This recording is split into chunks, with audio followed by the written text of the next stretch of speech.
debería estar grabando, espérate. Ok, ya. Bueno, vamos a comenzar esta sesión de estudio. Vamos a hablar acerca de unos cuantos temas de cálculo, que serían tres temas en concreto. Vamos a hablar primero de lo que son la paridad de funciones. Luego de eso vamos a incluir el tema de simetría de funciones. Y por último vamos a hablar de los puntos de intersección entre curvas. Para poder entender la paridad de las funciones, podemos verlo de dos maneras. Podemos verlo de una forma gráfica y podemos verlo de una forma numérica. Para empezar, la forma gráfica de ver una paridad de funciones, si una función es par o impar, aquí tenemos un poco de teoría que nos dice lo siguiente. Una función es par cuando es simétrica respecto al eje Y. ¿Qué quiere decir esto? Vamos a trazar aquí abajo un pequeño bosquejo de un plano cartesiano. Entonces sabemos que nuestro eje Y es el que va de forma vertical, ¿verdad? Y luego sabemos que nuestro eje X va de forma horizontal. Entonces, cuando yo hablo de que una función es es simétrica, perdón, respecto al eje Y, me refiero a esta situación, que yo tengo del lado derecho una figura y que del lado izquierdo tengo exactamente la misma figura. Entonces, si yo pudiera doblar en dos esta hoja y hacer que esta línea pase hasta acá, tendría que coincidir perfectamente con la orientación de esta otra línea. Por lo tanto, si eso se cumple de forma gráfica, es decir, de forma visual, se supone, o más bien, estaríamos hablando de una función par en este caso. Entonces, por lo tanto, regresemos a leer un poco de teoría y decimos, es simétrica respecto al eje Y. Ya aclaramos esto. Eso, perdón. Nota, son como un espejo, es lo que hablábamos, que, o sea, de ambos lados se mira de la misma manera. Se mira tanto de este lado como de este lado. Siempre respetando que sea sobre el eje Y, nuestro eje vertical. Luego dice, son como un espejo si se hace un doblez sobre el eje Y. Es decir, si la mitad perfecta del lado derecho coincide con la del lado izquierdo y viceversa. En este caso podemos interpretarlo también de la forma, vamos a comenzar ya a hablar un poco de la forma numérica. Solamente vamos a dejar expresada la ecuación, o más bien el principio que debe cumplirse para que una función sea par. En este caso decimos que f de x, o sea, nuestra función, tiene que ser igual a f de menos x. Ya cuando lleguemos a la parte de la interpretación numérica vamos a saber o vamos a aclarar qué es esto. Pero aquí tenemos un poco de teoría. Dice, se refiere al hecho de que si x es positiva o negativa, en ambos casos llega al mismo punto en y. Es decir, regresemos a nuestro plano que habíamos hecho en el bosquejo. Aquí es un bosquejo un poco mal hecho, sin mayor escala, pero podríamos pensar que este es nuestro punto 1, este es nuestro punto 2, este es nuestro punto 3. Y así sucesivamente. Tenemos un punto 1, un punto 2 y un punto 3.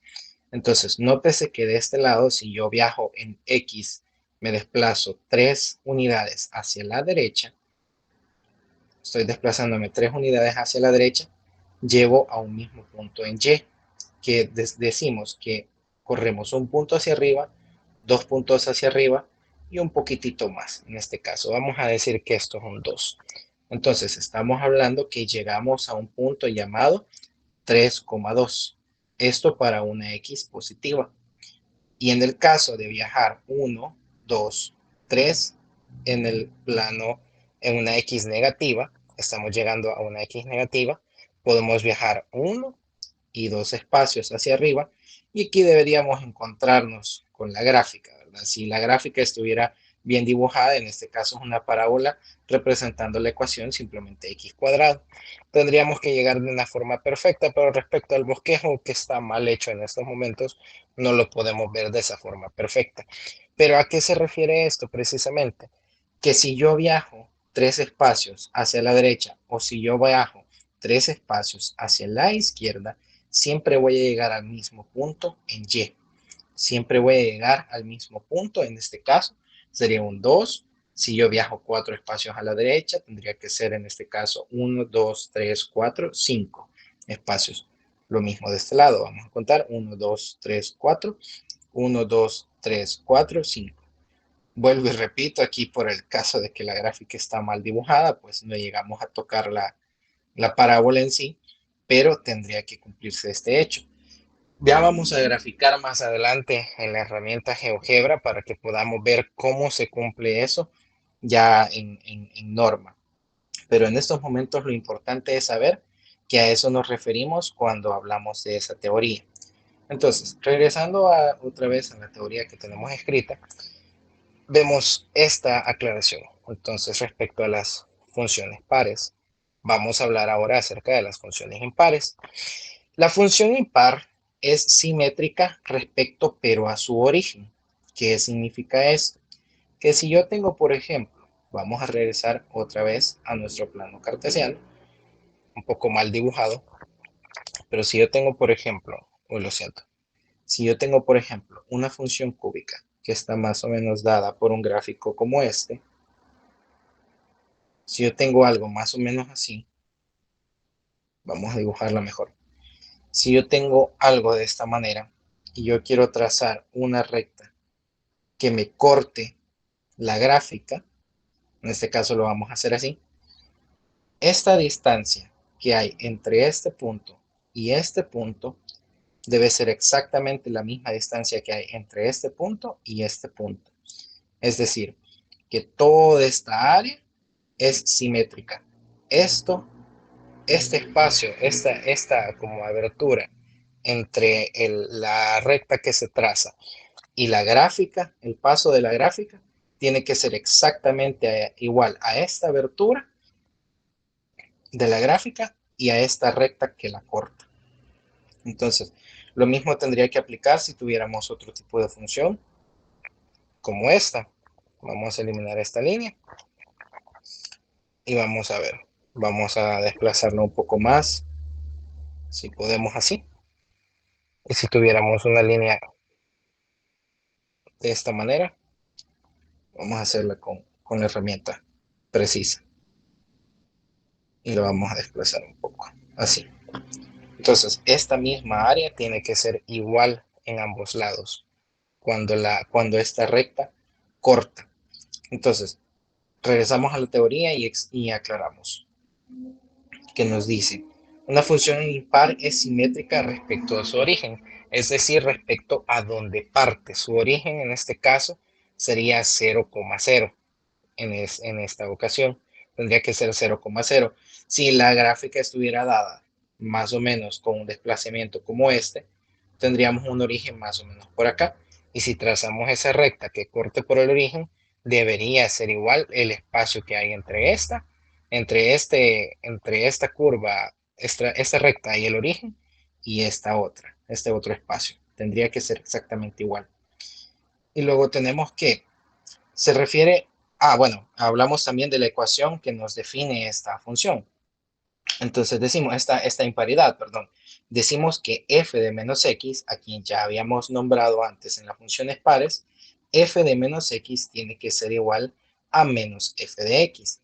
Y luego dice la teoría, se refiere a que si se traza una línea recta que pase por el origen de la función, lo que ya habíamos visto, la distancia que tenga la línea hasta tocar la gráfica será igual de ambos lados del plano. Podemos ver en este caso, como habíamos hablado en la función par, respecto al hecho de que si yo doblara el plano cartesiano por la mitad sobre el eje Y, entiéndase que haríamos un doblez vertical, como quien inicia haciendo un avioncito de papel. Entonces, si hacemos un doblez tal que así, agarramos desde este punto y lo hacemos coincidir hasta este punto, tendríamos que exactamente este pedazo de gráfica tendría que coincidir con este pedazo de gráfica. Entonces, ahora bien, para las impares tenemos un requisito más y decimos, si se hace un doblez al plano sobre el eje Y, O sea, el doblez que ya hablamos, ¿verdad? El doblez de aquí hacia acá, un doblez vertical perfecto. Y luego, habiendo hecho ese primer doblez, se hace uno en el sentido del eje X. O sea, esto estamos hablando si hacemos primero el doblez hacia acá y ya una vez tenemos la hoja doblada por la mitad, la doblamos de arriba hacia abajo y hacemos de la hoja completa, hacemos solamente un cuadrito. Entonces decimos que luego, habiendo hecho ese primer doblez, se hace uno en el sentido del eje X hacia abajo o hacia arriba, la gráfica coincide de forma perfecta. Vamos a regresar aquí a nuestro plan y vamos a intentar hacer el bosquejo. Si yo vengo y quiero doblar esta hoja por la mitad de forma vertical, voy a comenzar de aquí hacia acá, dijimos, ¿verdad? Entonces, si yo llegara a hacer ese doblez, tenemos que esta orientación de la gráfica, imaginémonos que esta parte de aquí no se mueve. La vamos a hacer así con rojo para que no se mueva. Imaginémonos que si yo tengo, uy, lo siento, tendría que ser esta, la que borro. No, ok, es esta. Imaginémonos que yo tengo esto. Si yo doblo la hoja de aquí hacia acá, esto nos daría el resultado de que tuviéramos esto hacia acá, más o menos. Podríamos ver como el espejo de la gráfica. Y si yo luego vengo y tomo este punto de la hoja, ya estando mi hoja doblada hacia la mitad, en este espacio, si yo vengo y tomo mi hoja y este extremo lo hago coincidir hacia abajo, tengo que esta gráfica que está así, pasa y baja hacia acá a hacer este sentido. Entonces, no sé si se logra visualizar ese punto, ese hecho de los dobleces. Ya, desgraciadamente aquí no tengo un simulador gráfico para poder hacer eso, pero si hacemos primero el doblez de aquí hacia acá, o sea, en espejo, hacia los lados, primero tenemos que esta gráfica, esta curva, viaja de esa manera hasta acá, y cuando lo doblamos de arriba hacia abajo, el dibujo se mueve de esta forma, coincidiendo de forma perfecta con esta imagen que tiene la gráfica, que en este caso sería la gráfica, la curva de una función cúbica. No sé si se logra cubrir ese aspecto.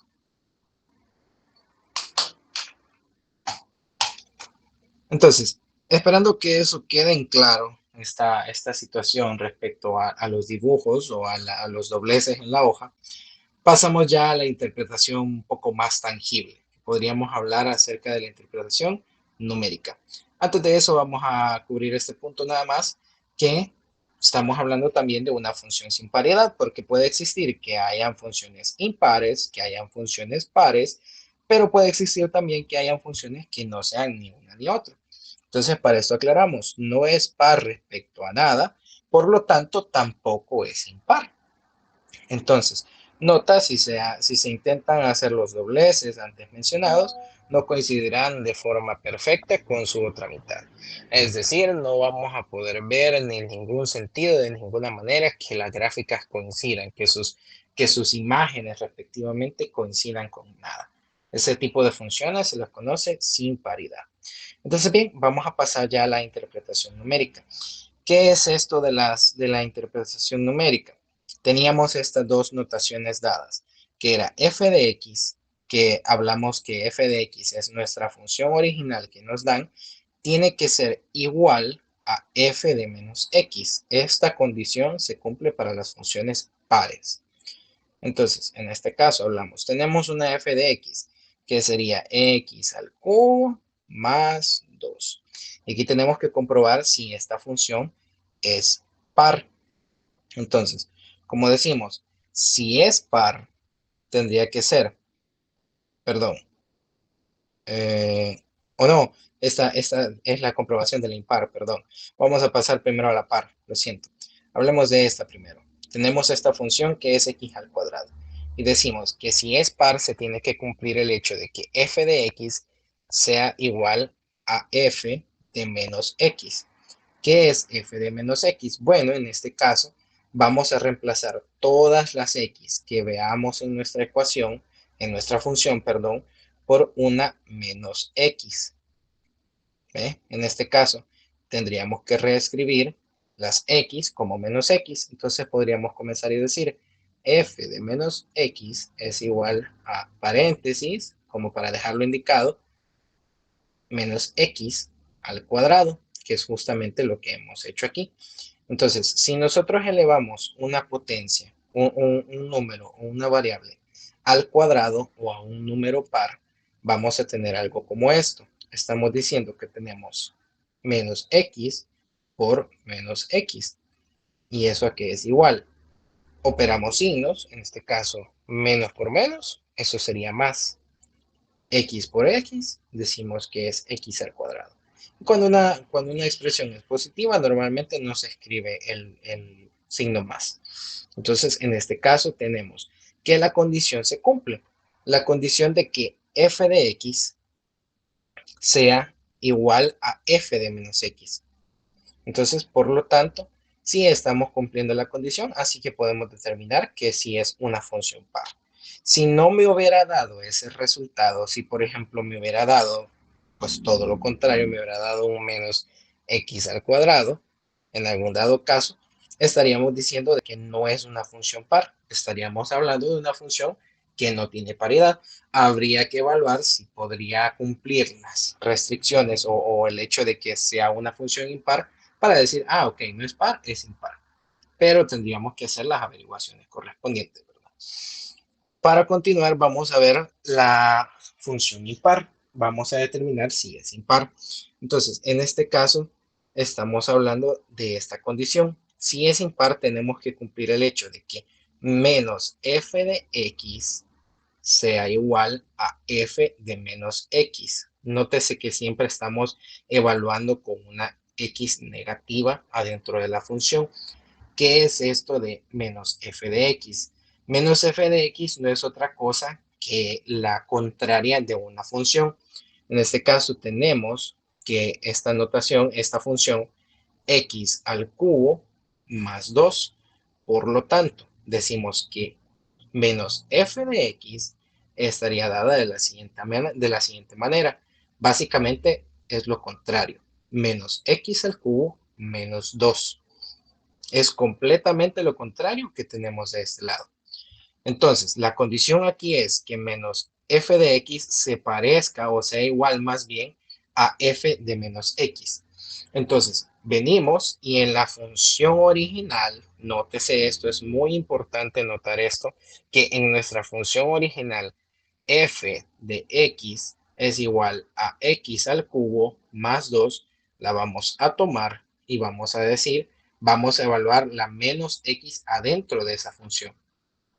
Y vamos a decir, paréntesis, menos x, lo elevamos al cubo porque es la potencia que tiene, y luego más 2. Y haciendo las evaluaciones correspondientes decimos, ¿qué podemos notar de x al cubo? Toda cantidad o todo número negativo elevado a una potencia impar, llámese 3, llámese 5, llámese 7, a cualquier potencia impar, siempre regresa a ser negativa. Por lo mismo que vamos a ver aquí. Menos por menos, eso es más. Luego, menos por menos es más. Más por menos es menos. Entonces escribimos x por x, x al cuadrado. Por x, x al cubo. Tenemos una vez más menos x al cubo. Entonces, cuando nosotros hacemos esta operación de menos x al cubo, volvemos a obtener menos x al cubo. El único que no cambia en este caso, porque no tiene ninguna operación, es el más 2, porque es una variable independiente. Entonces venimos, ya una vez hemos evaluado menos x adentro de nuestra función original, revisamos si este resultado que nos dio se parece con menos f de x. En este caso, bueno, perdón, sigo ocupando la palabra se parece, pero realmente el término es que tendría que ser igual. No tiene que ser parecida ni aproximada, tiene que ser específicamente igual. Entonces, en este caso notamos que f de menos x, ya habiéndolo evaluado, no se parece en nada, no es igual a menos f de x, simplemente por este signo. La x cubo cumple el requisito, pero el 2, en este caso, nuestro resultado fue positivo y realmente tendría que ser negativo. Entonces, por lo tanto, concluimos que no es una función impar, que es una función que no tiene paridad en este caso. Volvemos a hablar de lo mismo, que si quisiéramos comprobar que es una función par, podríamos hacerlo. Podríamos ver si es una función par, pero si no encaja ni en impar ni en par, significa que no tiene ningún tipo de paridad. Veamos un último caso un poco más rápido, ya para verificar una función que sí nos dé que es impar. Y vamos a tener la siguiente, que sería x al cubo más 4x. Entonces, hacemos el mismo procedimiento. En este caso, definimos menos f de x, que hablamos anteriormente, que era lo contrario de nuestra función original, y vamos a decir que sería menos x al cubo menos 4x, cambiándole por completo el sentido a todos los demás, a todos los signos dentro de la operación. Entonces, en este caso, con nuestra función original, ojo con eso, vamos a evaluar menos x adentro de nuestra función original, esperando que el resultado se parezca, o más bien, repito, que sea igual a menos f de x. Entonces, en este caso evaluamos menos x al cubo, concluimos que eso es menos x al cubo de nuevo, y luego tenemos más 4 multiplicado por menos x, decimos 4 por menos x, eso es menos 4x, porque signos contrarios se restan. En este caso, más por menos es menos. Entonces nos queda el resultado de menos x al cubo menos 4x, que podemos notar de este resultado que es exactamente igual al resultado que estábamos esperando de menos f de x. Por lo tanto, la condición está cumplida y podemos decir que esta es una función impar. Vamos a ver un último caso rapidito respecto a una función que sea una radical. ¿Qué sucede con una función radical?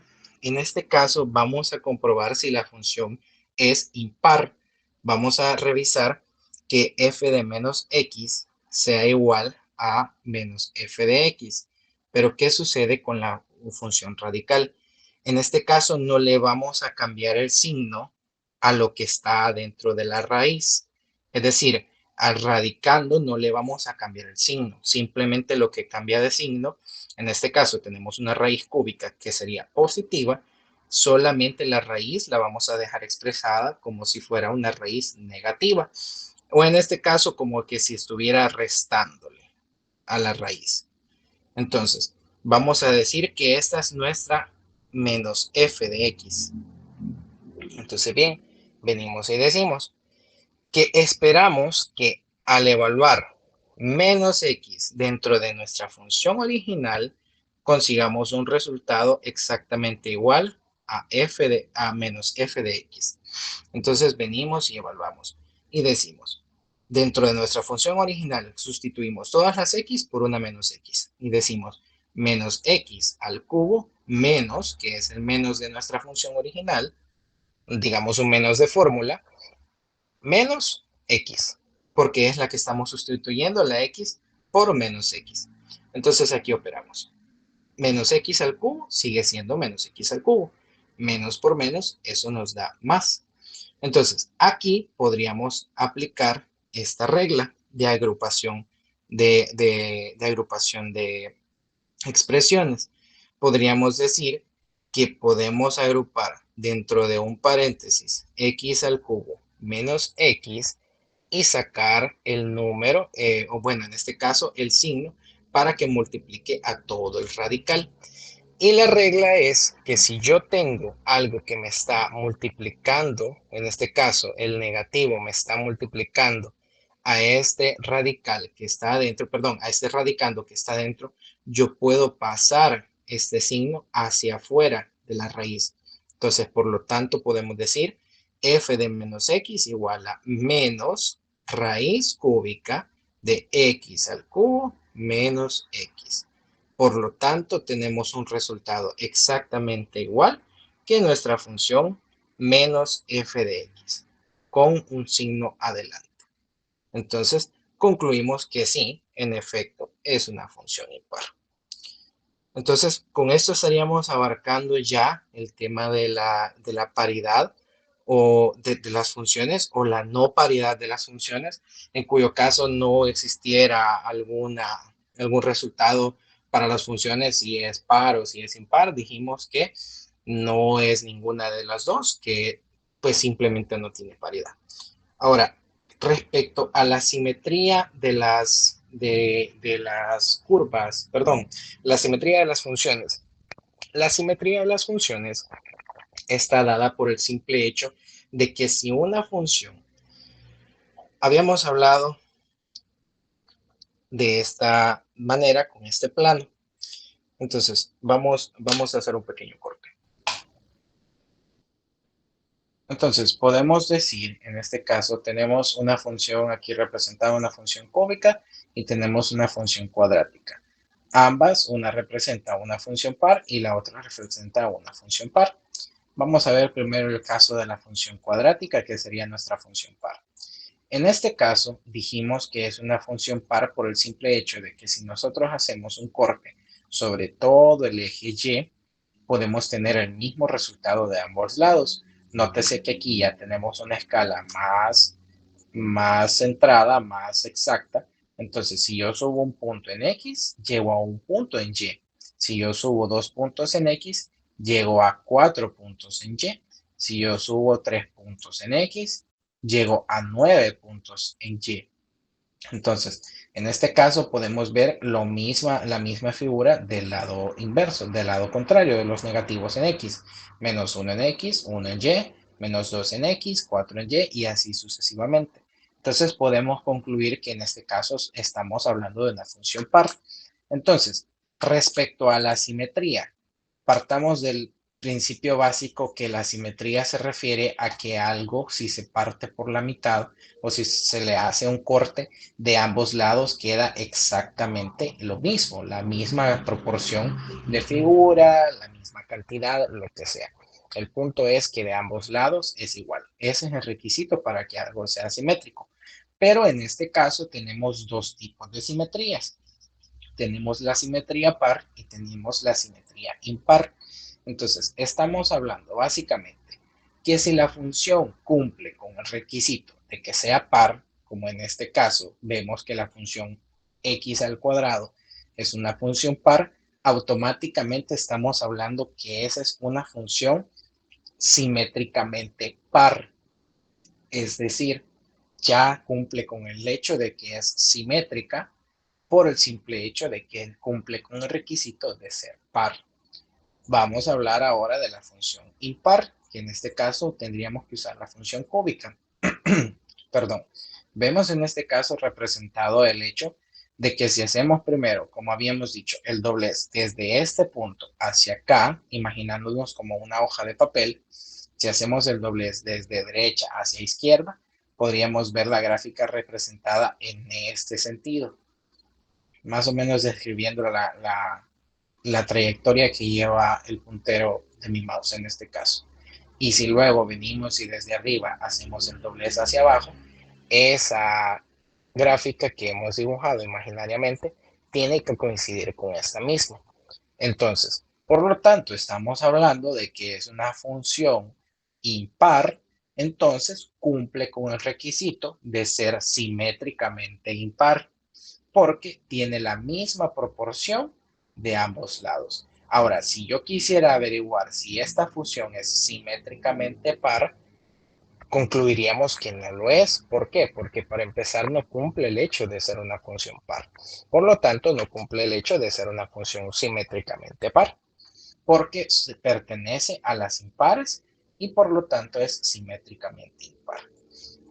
Para reforzar esta idea, para reforzar este contenido, voy a dejar adjunto también en la descripción del video otro enlace a otro video de YouTube de una profesora que explica ese hecho con un pizarrón y de una manera más didáctica, con unos mejores recursos para el mejor entendimiento del tema.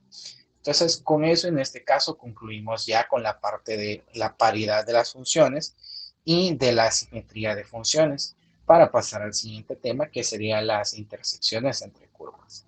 Hacemos el corte, la pausa.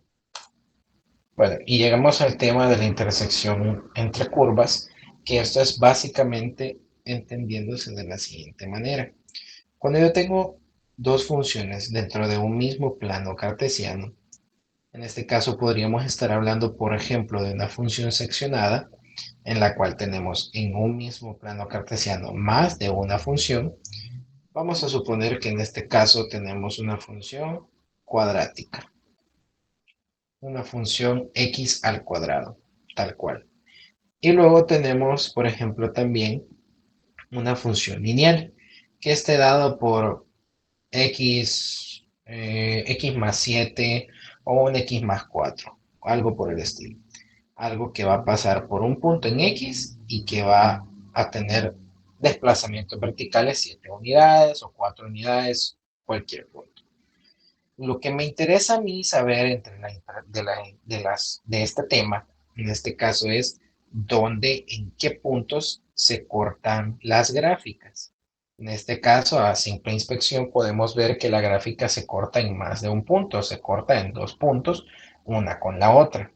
Entonces, para que nosotros podamos determinar esos puntos de manera visual, podríamos, si esta fuera una gráfica bien escalada, si tuviéramos uno, si tuviéramos dos, y tuviéramos aquí los números representados, podríamos decir, por ejemplo, que este sería un corte menos uno en X, y podemos subir, digamos, un 0.4 Y.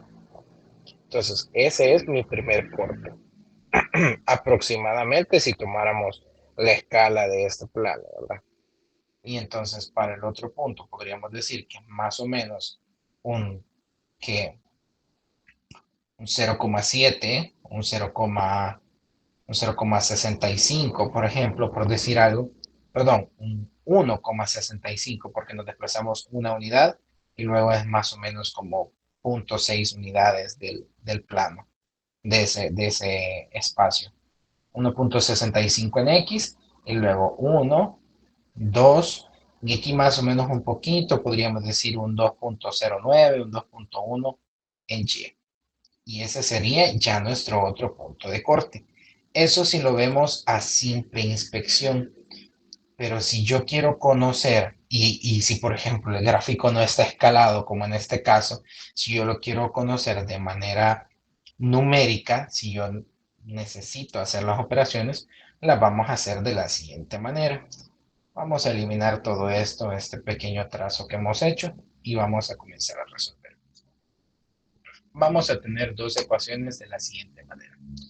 Vamos a agarrar estas dos ecuaciones que ya tengo preparadas, que luego vamos a ver aquí en el plano cartesiano, pero vamos a decir que una de ellas es x al cuadrado más 1 y mi otra ecuación es x más 7. Regresamos aquí a la presentación de la pantalla y ya tenemos nuestras dos curvas, nuestras dos funciones.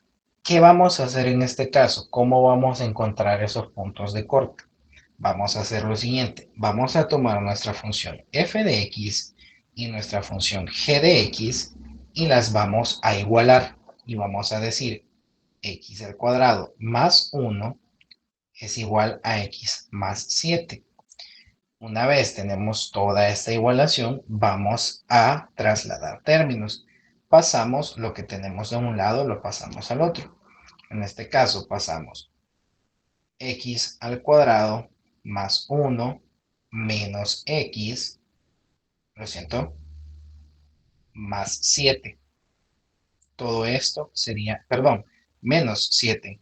Todo esto sería igual a 0. Luego de eso, comenzamos a operar términos. X al cuadrado es única en su tipo, por lo tanto no opera con nadie. Tenemos los términos independientes que tenemos 1 y 7, por lo tanto si decimos 1 menos 7, eso nos da resultado menos 6.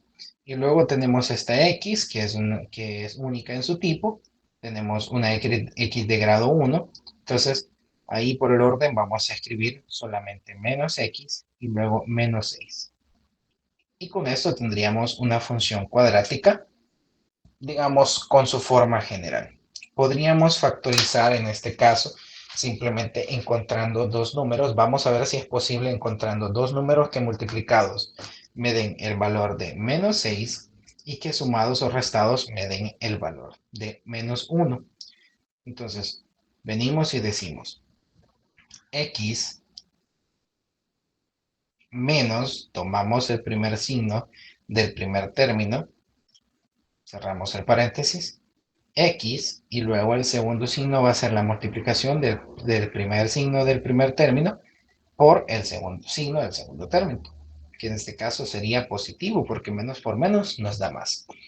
Dos números que multiplicados me den menos 6 y que sumados o restados me den menos 1. ¿Cuáles podrían ser en este caso? Podríamos tomar menos 3 y 2. Podemos decir menos 3 por 2, eso es menos 6. Menos 3 más 2, eso sería menos 1. Y todo esto seguimos igualándolo a 0. Luego de eso sabemos que tenemos x menos 3 igual a 0.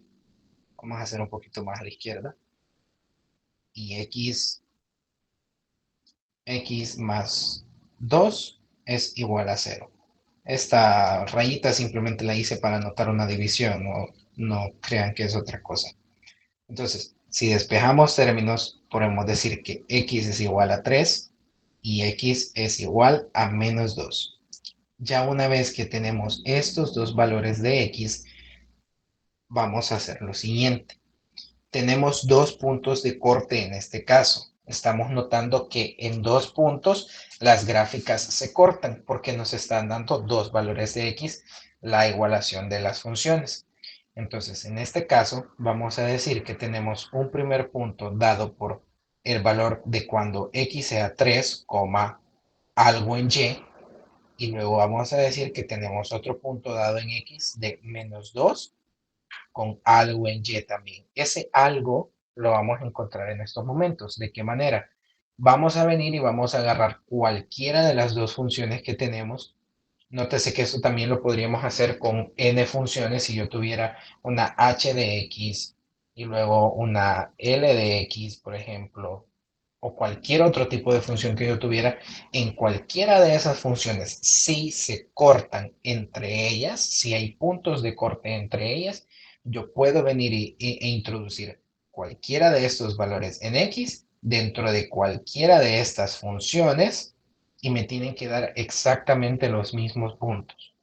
Entonces, en este caso, vamos a buscar que se nos haga más sencillo el trabajo y vamos a agarrar la función lineal, que sería x más 7. Entonces venimos y evaluamos y decimos g de 3, en este caso, porque vamos a evaluar este primer término 3, es igual a 3. Vamos a sacarlo de paréntesis porque no no está multiplicando, más 7. Y luego decimos g de 3 es igual a 10. Entonces, concluimos que si evaluamos 3 dentro de nuestra función g de x, vamos a tener el resultado de 10. Y hacemos lo mismo con el otro valor de x. Decimos g de menos 2